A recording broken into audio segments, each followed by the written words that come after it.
Well, hi there, and welcome to another installment of Cam Look, your daily dose of the Cincinnati Art Museum.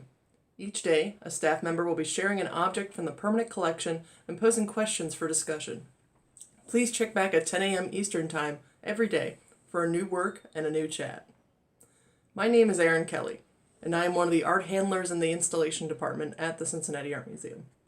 Today I want to talk to you about the new William Kentridge sculpture that I had the pleasure of lighting in our Contemporary African section, found in Gallery 104. Lighting a sculpture is a little different from lighting a painting or a drawing or other two-dimensional work.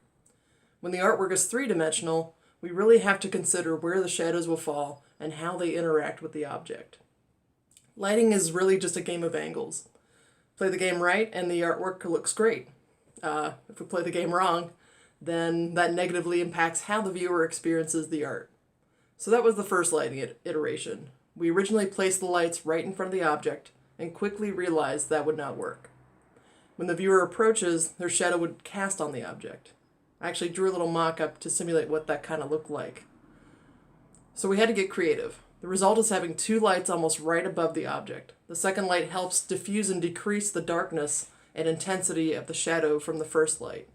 This way, the shadow is not distracting the viewer from the artwork in front of them. So next time you are looking at a work of art in your house or even an outdoor sculpture, think about the angle of the light source and how the shadows are interacting with it. Until next time, stay safe out there.